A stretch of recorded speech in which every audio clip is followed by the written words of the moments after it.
once our children are excelling academically, that everything is fine and everything is okay.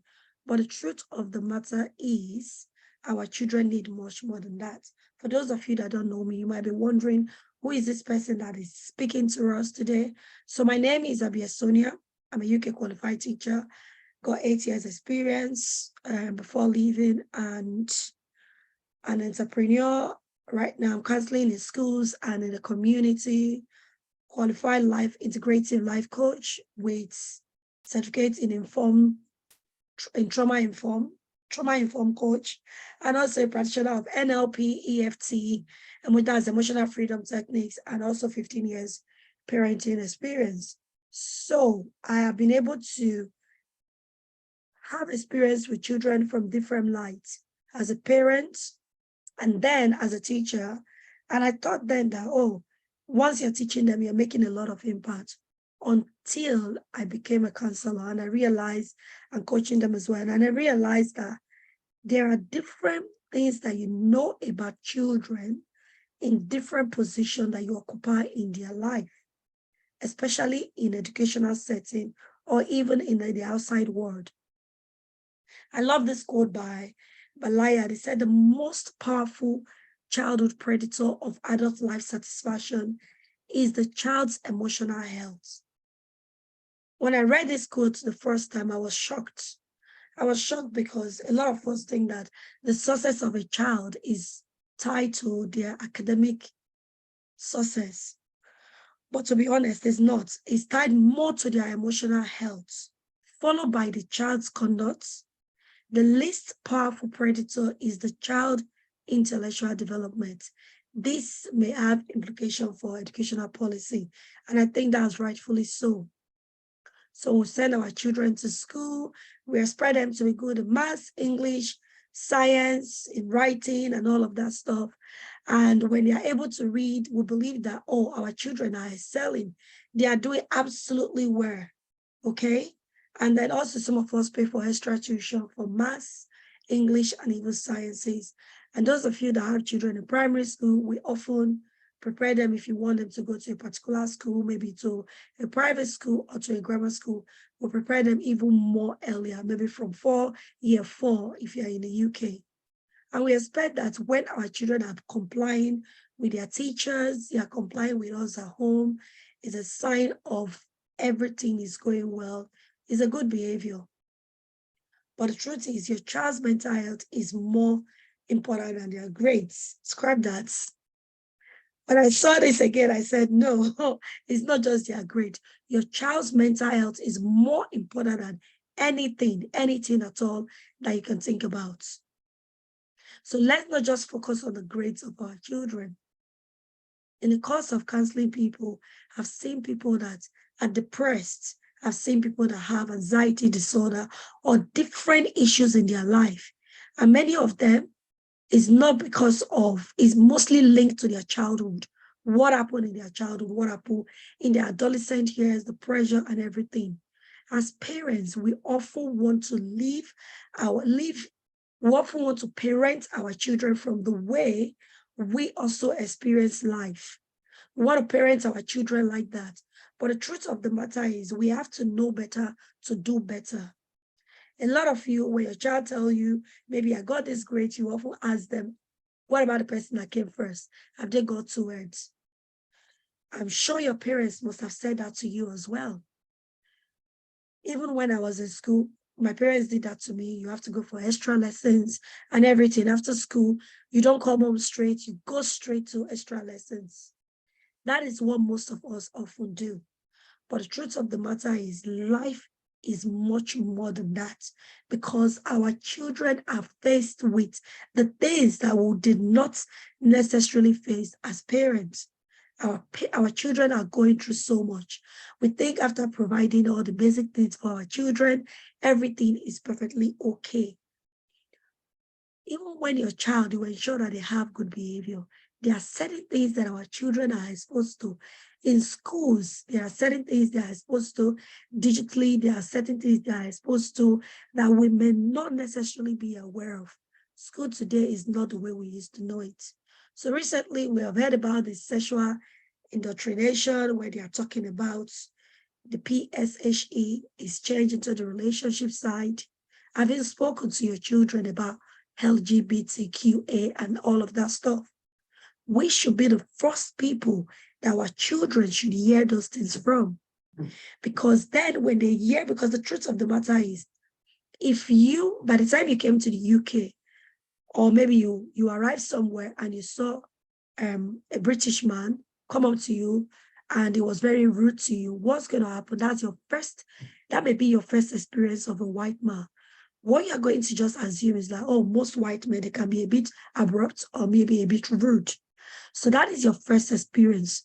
So the next white man that you meet, you are not going to expect so much from them. You might even anticipate them being rude. So that is the power of first-time experience. Have you spoken to your children about all of these things so that they will be able to know much more about this even before their teacher tell them? Because if we leave everything to school to expose our children to these things, they will believe everything that their teachers are telling them. Are you one of those parents that will carry the placard and go to the front of the school and tell them, we want mass, no masturbation, we want science, no sex? Is that all? After doing that, what happened? Are they listening to you? Or are you one of those? I used to be in this category where I still write to the school. I want to know what my child is going to be taught this year. And they send the curriculum over. Some schools now, they just send it to you. And when they do you take time out to read what it is you're going to be teaching your children? Do you ask questions in the places where you do not understand? We need to start doing all these things. We cannot shield our children forever. If your child has a mobile phone, they're already exposed to things like this anyway. So we can't say, oh, we cannot use our religious belief as well to cover it. It is not going to cut it. It is much more than that. If you notice these people, they have agenda. They have agenda on how they are going to present these things in school. You as a parent, you have agenda. I don't believe in fighting the government. Your parents, your children, they are your first family with your spouse. It is your responsibility to ensure that you educate them on things like this. What is happening in the world? Discuss it with them and share it with your belief and your values. That will make it easier for them to be able to then stand on their own 2 feet and filter what it is they're going to believe and the things they're just going to say, it is part of this person's opinion. If your child is not able to tell between opinions that she hears in school, then we are in trouble. Because this is why people now, they go to school as one says, and then they are being recognized as another. We have to be really careful that they do not disrespect those that have that opinion. But then again, nobody should also force their doctrines on your child. So this is the reason why it is so important that shielding them, oh, I will not give them mobile phone, or I will not talk about this, or I will ban them from talking about this. They end up getting confused. These people are very, very subtle. They do not shout at your child the way you will scream at your child when your child will ask you, what is the meaning of LGBTQ? See, where did you hear that from? I'm going, no, we don't discuss such in our house. No, that is an opportunity for you to talk to your child about these things. Let them understand from you. You are the parent. Silence is no longer an option. You getting silent, oh, I'm just going to be silent because I don't want to be politically incorrect, is not going to cut it. We have to teach our children to be respectful to other people's opinion, but also guide their own belief and their values as well. Are you aware that a lot of things are happening as well in terms of school? Working in schools, I've seen children that will come to school, teachers standing at the gate, and their makeup is like that. And they stepped it up. Years ago, it was just the makeup where they put the fake tan on and then the makeup and everything. But now they're stepping it up. Some of them are even wearing eyelashes, fake eyelashes in school. And those teachers are standing there, giving them baby wipes to wipe their face, and the child is throwing tantrum. And I've been wondering, did this child not leave from home? Some of them I leave from home looking all holy and righteous, but on the way, the transformation happens. How did I know this? I've experienced this. I normally go for work in the mornings, on the days that I don't go to work. And when I'm going for my morning walk, I see all sort of things on the road. On this case, I was walking on the street. A girl came out of her house with her school uniform a little bit below the knee line. And then as she was walking in front of me, I could see her skirt disappearing right in front of me. The skirt just kept going up, up, up, up, up, up. And before you know it, the skirt was very close to her bum. And I was like, wow, what's going on? She was folding her skirt. So she left home with the length of her skirt in the right position. A parent, I've told her where to put the skirt, the ball at the right skirt, but she was folding it right in front of me. I don't know, one thing about me is that once I see things like that, I can't keep quiet. I walked briskly close to her and I said, good morning. She said, good morning, ma'am. I said, how are you? She said, fine. You going to school? She said, yes. I asked her, what happened to your skirt? Because I just noticed it came out of that compound and your skirt was on a decent length. But right in front of me as you're walking, I could see your skirt disappearing. And she was like, I was like, no, no, you need to dress the way you want to be addressed. I said, you know what to do. You know the right thing. If your mom should come out now and see you dressed like that, or your dad, what would they say? She was like, I'm sorry, mom. I said, no, you don't need to be sorry to me. You just need to do the right thing. And then she dropped her skirt to the right length and she said, thank you, and walked away. Now, some people might say, Sonia, you're too forward. What if she has insulted you? Yeah, if she has insulted me, I will still speak the truth to her and pray that that truth that I've spoken to her will prick her heart all day so that she'll remember and do the right thing. That is what is happening. That child might be academically gifted, but these are the things that our children are facing. She might be doing that to feel part of the group where she belongs to. We don't know, to be accepted by our peers. Our children are exposed to vape. Excuse me. I normally do what we call positive psychology program for children. I just finished one cohort last month. And I asked those children, it was from 10 to 16, I asked them, do you guys normally see vapes in school? And someone in primary school, so from year 6, put his hand up, 2 of them in shorts. And he said, yes, there are people that vape in my class. And I said, has anybody been offered vape? So in a class of 12 or 13 children, majority of them had their hand up that they've been offered a vape. Majority of them had their hand up that they've been offered a vape. I was shocked. So as a teacher, you may not see this. As a parent, you may not see this. But most of the time, we are so focused on the academic side. Children are being offered weed and marijuana in school.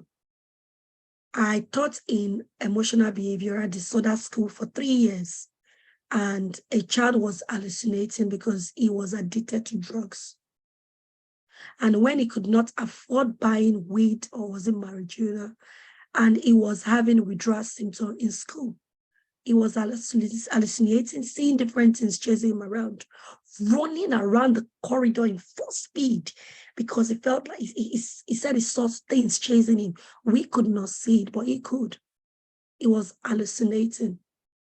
We had to call the police, call the ambulance, because we're so confused, and they came to take him away. And I never saw that child again. It was year 8. Year 8. That's the year it was in. There are people that are being recruited by drug dealers. So sometimes when you allow your children walk home from school, there are people monitoring in the veranda. Do they know how to say politely no? Are they confident enough in themselves when someone walk up to them? That is the question. There are children that are smoking. I've had children walk up to me, teenagers. Excuse me, please, can you let me go to that shop and buy some cigarettes? I will say, no. Sometimes some of them are rude, F off. Yeah, they will be rude. So there are people that would take take that money from them, go to the shop, buy the cigarette with them with their own ID, and then take from it and then give them the other. So they share the cigarettes. So there are people out there that are undoing the things that we're doing. And most times we are in a reactive mood. We are reacting when we hear things. Because we react so much, our children may not confide in us. I work with children. I don't know. I am so used to being around children and they tell me things. It breaks my heart. We had about 30-something people sign up for this, and we have 8 people, including myself, on this call. Where are our parents? Where are they? Did they forget? Where are our parents? However, when the things start crumbling down, then people are praying. They are busy saying it's people in the village, nobody in the village. Because if I was throwing a party now, I'm sure I would get more than the people that I invited. Where are our parents? Addiction right under our nose. Children are getting addicted to things. They are getting addicted to pornography.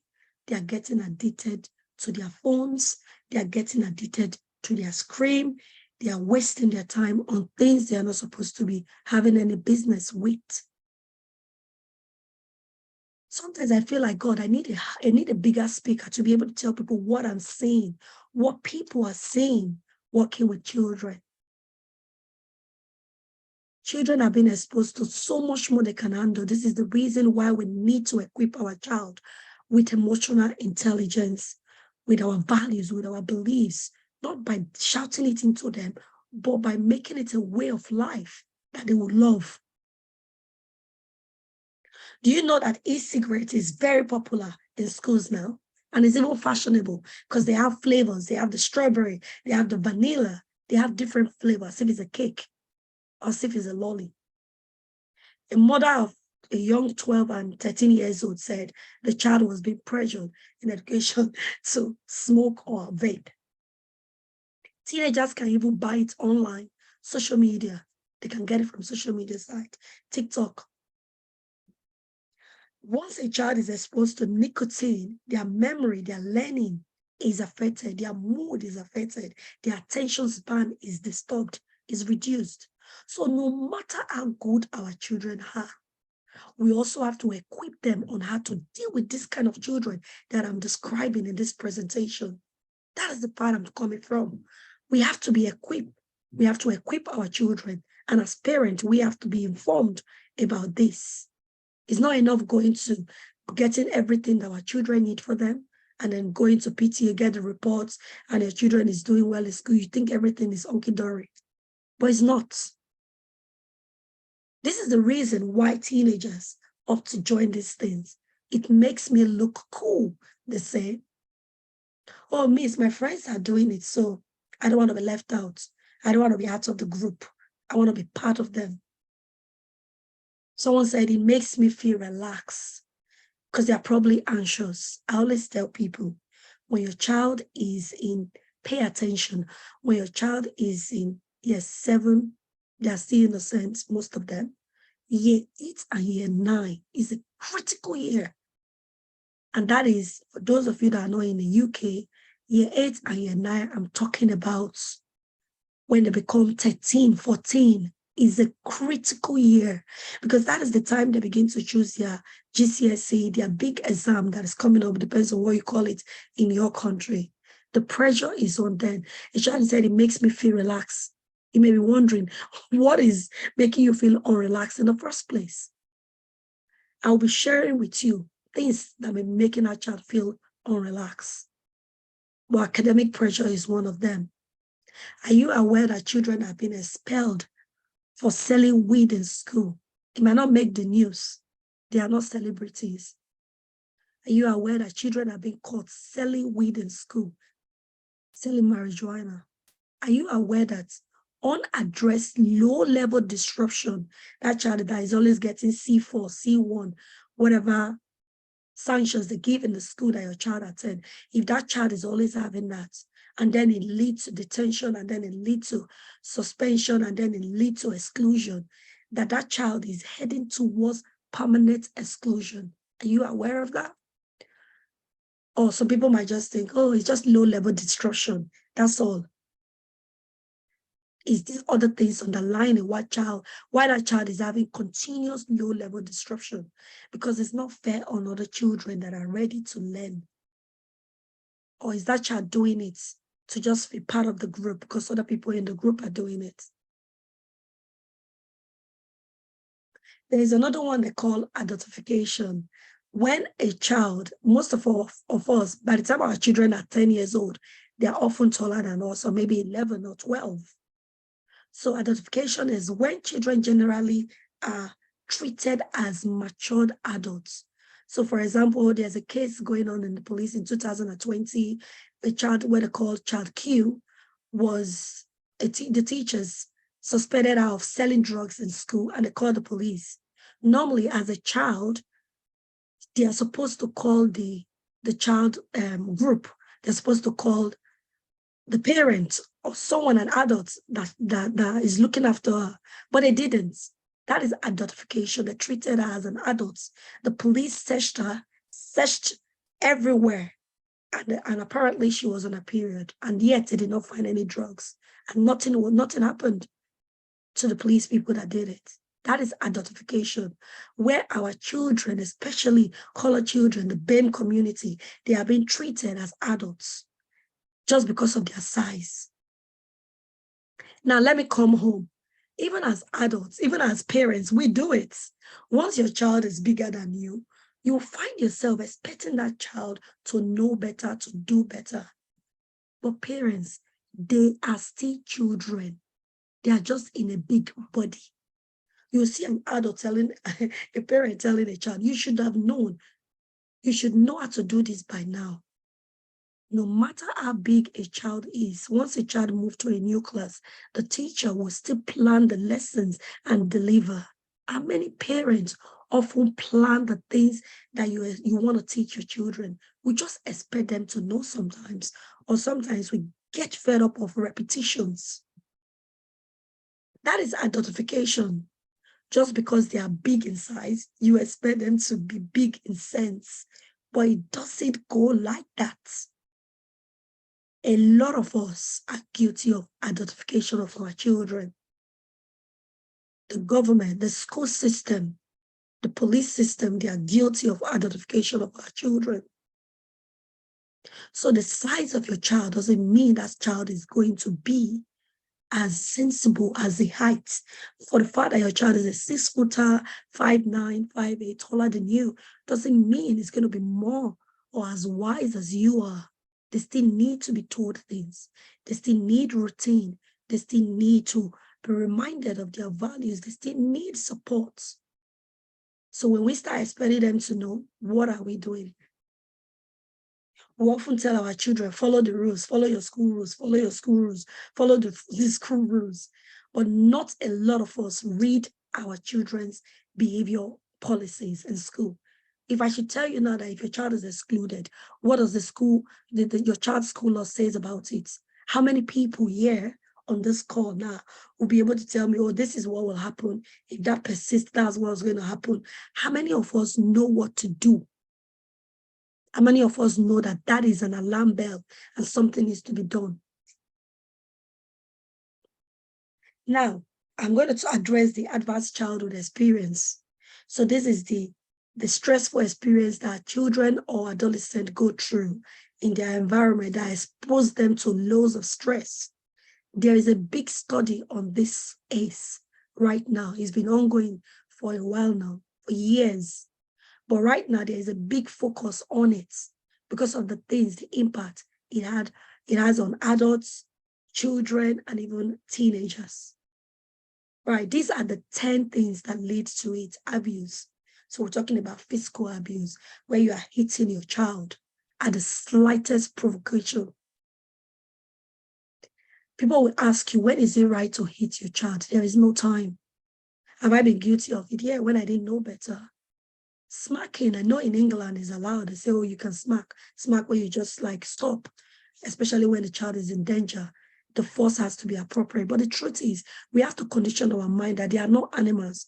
We do not need to spank them. You spank your toddler, you spank your teenager, and then when they are taller than you, how are you going to spank them? They'll probably hold your hands when you want to spank them.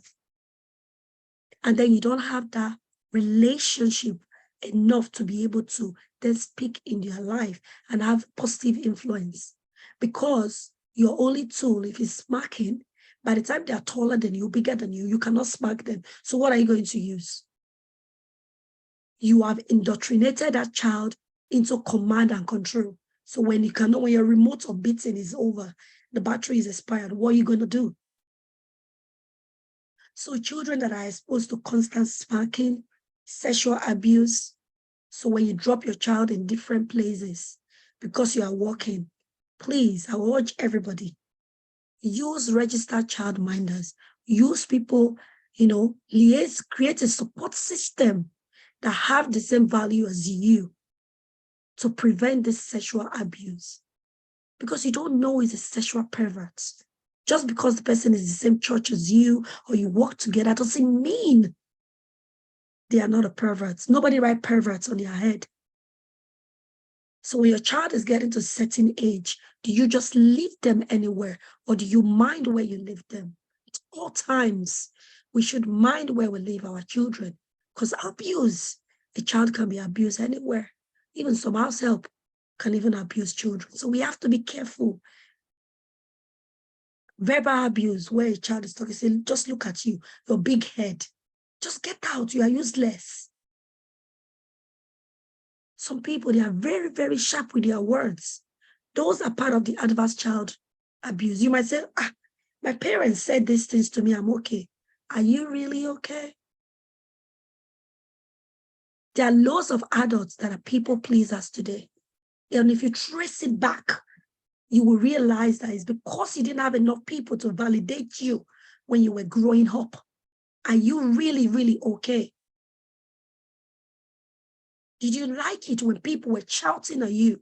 I remember my grandmother, she raised her voice. My mom used to raise her voice. And I got that. And there was a day I was talking to my daughter. I was like, I've been telling you this thing over and over. Why are you not listening? She told me, said, because you're shouting. And I was like, shouting? But I've repeated it over and over. She was like, yeah, you're shouting. So I said, oh, so when I'm shouting, does that stop you? Do you know what she told me? She said, when you're shouting, I switch off. I stop listening when you're shouting because all I hear is wah, wah, wah, wah, wah, wah in my ear. I can't understand what you're saying. I switch off. And that was me thinking that when I raise my voice, at least she will hear me louder. But when she told me that I switch off, I was pained. I was like, you switch off? I said, please tell me more. She was like, because the noise, I'm afraid. So I can't hear you. I switch off. Immediately I heard that. She's 15 now. That was years ago. She told me I had to regulate myself to stop shouting. It takes the grace of God, especially when generation have been shouters. Emotional neglect, where a child comes to you with something, you are not present because you are busy. You are not emotionally available for your children. Physical needs as well. There are some people, for one reason or the other, they are not able to provide everything. Physical neglect. Our children are being taught with people that are exposed with this. And if I should ask everybody in this call today, please tell me, have you experienced one of these things as a child? Not as an adult now, as a child. Please, were you physically abused where your child hits you? Or sexually, or verbally, or emotionally, or physically neglected at a point? Were there adults that exposed you to alcohol, drugs, marijuana, weed? Did you have anybody in the family that had mental health problems? Was there domestic abuse where people were being hit? Do you have anybody that maybe an uncle, a brother, a sister, a cousin that have spent time in the prison, or people here that your parents were separated. Please, parents, take time. Look at these 10 aces. In the chat box, drop. How many do you think you experienced when you were a child? I'm just going to just wait a few minutes. Drop in the chat box. If you experience any of this, how many? You don't need to tell me what it is. Tell me how many you can relate with. How many can you relate with? For me, I would say I'll drop mine in the chat box. 10. Someone said 10. 10. 10. 3. Thank you so much. Mine, I can say 3 to 4. Morariah said 3. Please, if you're on this call, look at it. Let's be honest with ourselves. How many were you exposed to?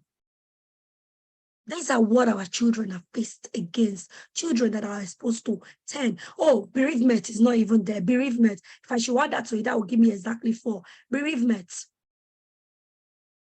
There's bereavement. There are some of them that are not listed here, but these are the 10 prominent ones. Look at this. These are what our children.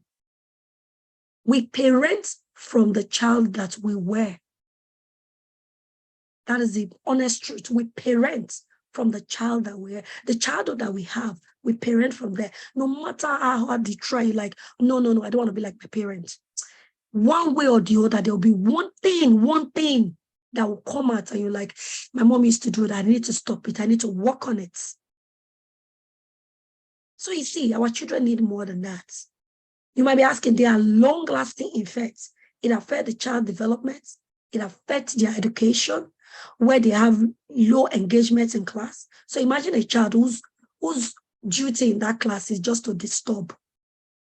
In teaching, we have 40 to 50 minutes teaching, and one child is constantly disrupting that class. The teacher will probably waste 10, 15 minutes and 30 minutes left to teach. How do you think that make your child feel? How do you think that make other children feel in the class? So you see, this academic thing, we are always, oh, you must come out with A, this, you must, no. There are so many things that they fight against. They might not be able to present it to you, to explain it to you. Why am I telling you all this today? So you can deal with your children from a place of compassion, from a place of understanding. It affects their health behavior, where some of them will just make the wrong decisions with their life. They will make the wrong decisions in terms of they're fed up of what's going on in their life. They'll just make the wrong choices. They'll follow everybody. They'll follow the smokers. They'll follow the drinkers. They'll follow the people taking weight. They're selling it. They'll follow. And before you know it, criminal justice. They are either NEETs, not in education, employment, or in training. They become NEETs. That's what we call them in the UK. Then there is the risk. People like that, you see some people on the street, and you see some of your classmates sometimes, like, what happened? Because of things like this. And some of them come up with one disease or the other, one chronic illness or the other, cardiovascular disease. You might be asking how many people, around half of adults living in England, we're not talking about the world, living in England, have experienced at least one form of adverse childhood experience. Only 52% will say, okay, 0. 23% have experienced at least 1. 16% have experienced at least 2 to 3. 9% 4, more than 4. Just look at that. These are statistics, not me. Thorough research was done on this. These are the things you not get from your parents, teachers meeting when you go to school. They aren't going to tell you this, but we know this. When you walk in a school, you will know. So parents, these are the things our children are exposed to. How does it impact their life? So children that are exposed to, ACE, especially those with 4+, they are more likely to drink or have a poor diet. They are more likely to be smokers. They are more likely to have low level of mental well-being and life satisfaction. They are more likely to have underage sex. They are more likely to have unplanned pregnancies. You go around, you see babies pushing babies. Babies pushing babies. When I see them in town, I don't judge them, but I understand. I just feel sorry for them. They've not done anything wrong, but that is what they were exposed to. Several of them are more likely to experience violence. They'll be so angry. Little things, they lash out. When I work in emotional behavioral disorder school, my God, when I look at those children, I'm like, hey, God, what happened? Some of them are addicted to drugs even before they were born because their parents were addicts. Those are the people that are the classmates of your children. You wouldn't know. They all wear school uniforms, so you wouldn't know. They are more likely to be incarcerated, being in prison. So their destiny is already formed. It says something is done drastically. Our children need more support. So when you see your teenage child being angry and having mood swing, please do not just see disrespect. Do not just see angry. Do not just see moodiness. Because teenagers or children, their mood is like an iceberg. You only see the 10% of what they are exhibiting. The real reason why they are angry lies underneath. Underneath. They may be sad about their classmates that they were getting along with. All of a sudden, he or she is no longer coming to school. Maybe they've moved into a different foster home, or maybe something happened to them. We don't know. They may feel ignorant in class where they put their hand up in class, but the teacher always calls someone else. They may be feeling ashamed because of one health condition or the other. I used to have a good friend when I was in uni. She used to wear this wrist chain on her hand. She was diabetic.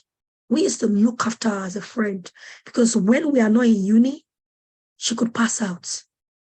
So especially during stressful period, if she forget to take her diabetic medication or the stress level is too high, she just pass out. What happened? Everybody will run.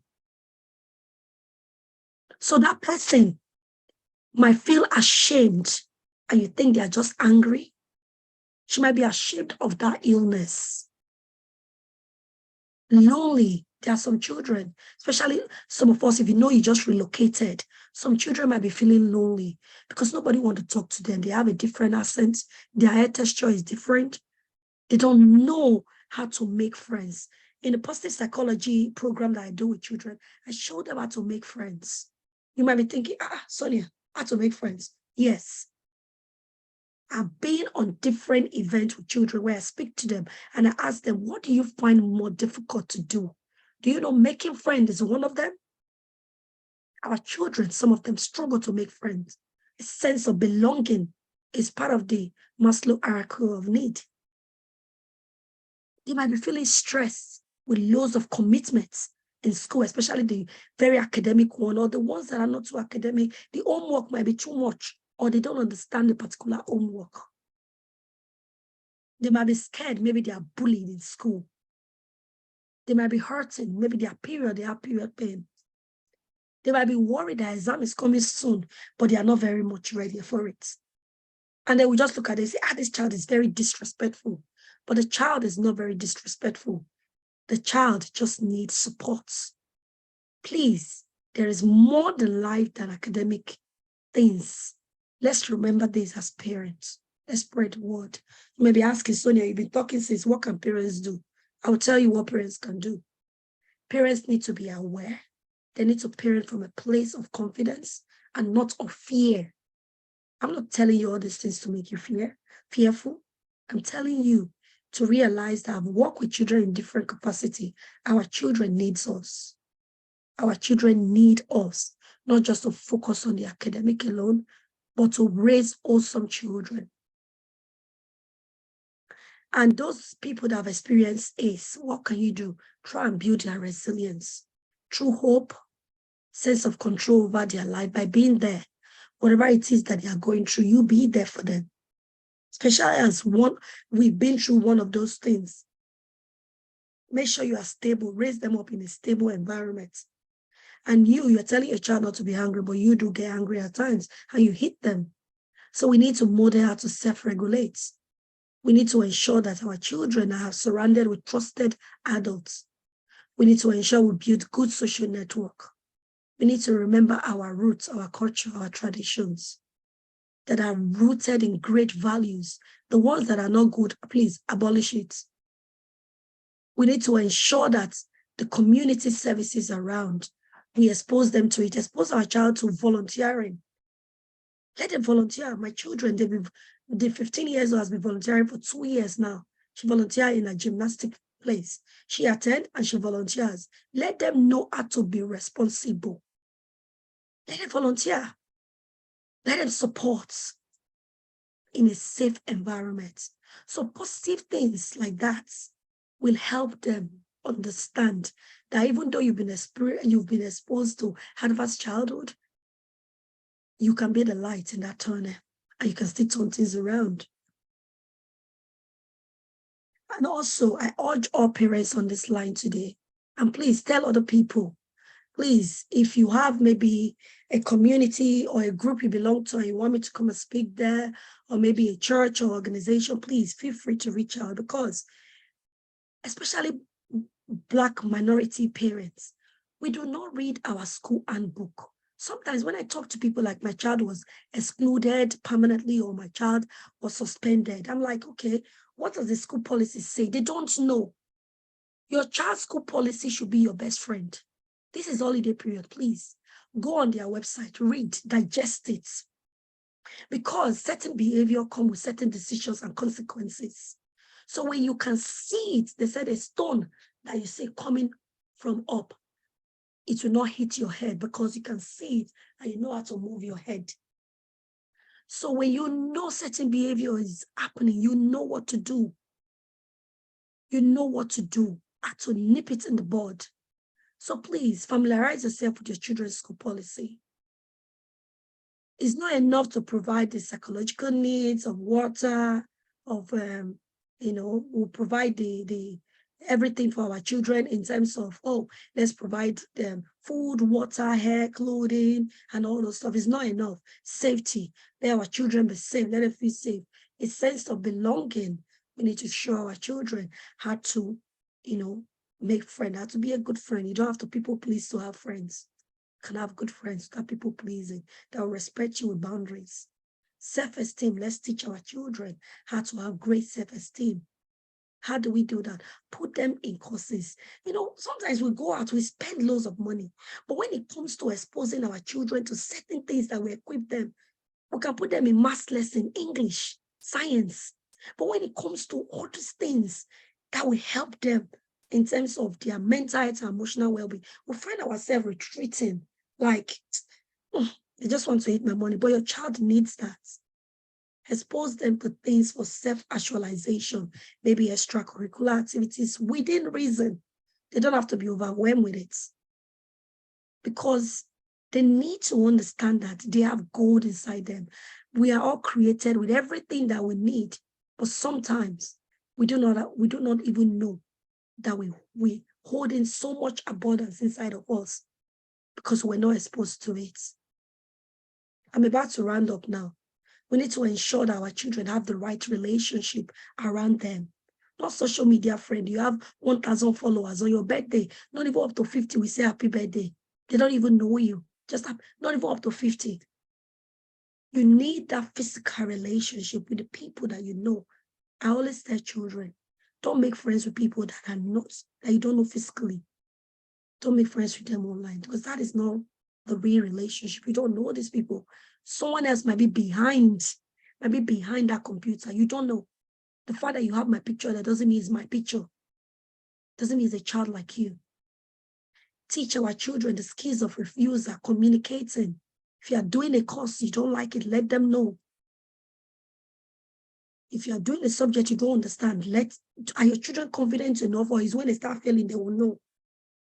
Proper use of media, let them know how to use the social media, not to bully other people. Let them know how to understand exercise, how to keep fit, how to prevent disease, good self-hygiene. When I was teaching, I used to have a bag of deodorants near my near my teaching desk. And when children come in, when I smell that whiff, I have to just open. I can't tell them you smell. I can't tell them you got body odor. I just open it. They know. Sometimes some of them will come and meet me. Miss Ebenezer, please, can I have some deodorant? I just open variety. Help yourself. It will stop the war of me, feeling uncomfortable around them, or vice versa. Or then getting bullied in my class. So I give them that. We need to ensure we equip our children with that. Positive self-talk, build their confidence, how to manage stress and make decisions. Don't always do everything. For example, we want to do something in this house. Once I finish sharing it with my husband, or my husband share with me, we get the children involved. Let them have their input.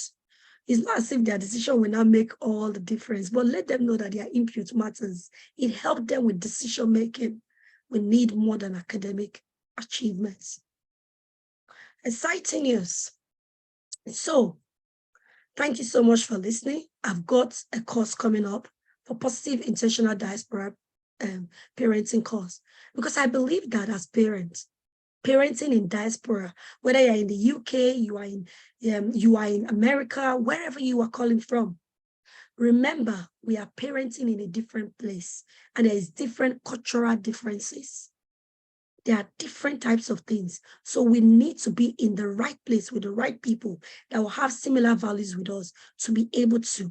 I don't want to see any child that will come when the child is already experiencing things. I have to counsel them. I want that child. I believe in preventative, where the child don't even have to come to me. If I have to see them, is to impute their life, to make it better, to mentor them, not to coach them out of one addiction or the other, not to coach them out of one thing. So this is the reason I work with parents and I work with children. So if you're going to be doing group coaching with me, it's worth £75, and monthly call twice a month is worth about £40 for just individually, one-to-one, and accountability, everything worth 115. But today, if you sign up, I will drop the link on before I take questions, and it's going to be £50.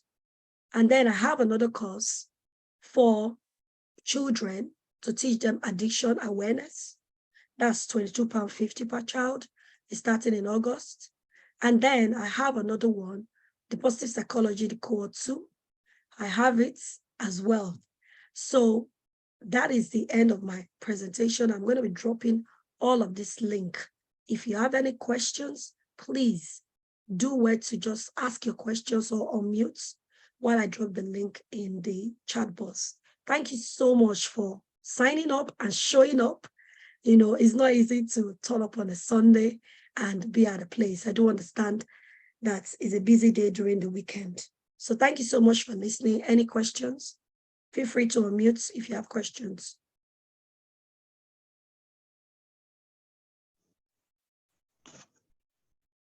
Good afternoon. Good afternoon. Thank you so much for the explanation. I am interested. I think I met you on YouTube or something, because I have a teenage girl and I'm planning to leave soon. So my main worry, the only reason I was on YouTube, I was looking for schools and how I'm stressed about how she will adapt. As a result, I've been planning to leave her behind for some time so that I can go and look around as to how she will do at the new place. So thank you so much for the information, and I think it's a good thing.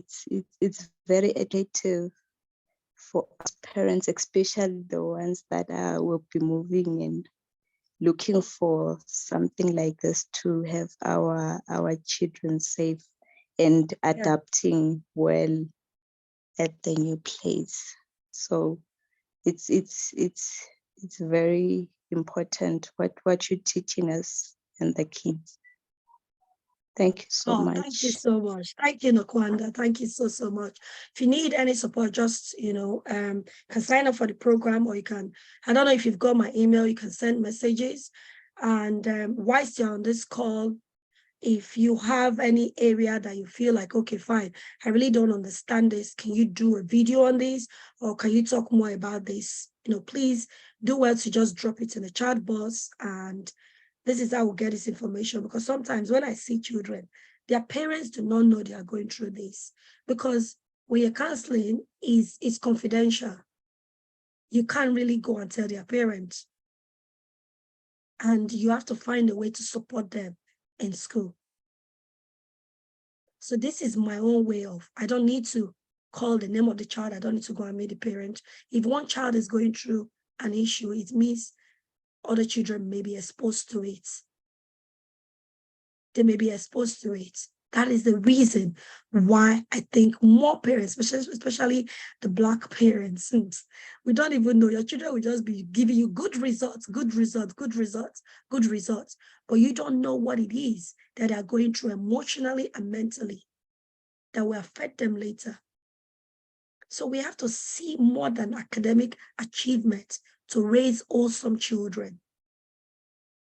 It's very important. Thank you so much, Nakwanda, for your contribution. Mariah said, thanks for the Zoom, very informative. I will be signing up for one of the courses. I'm looking forward to hearing from you. Thank you so much. I dropped the link in the box. And if you know of anybody that will need it, so please just let me know.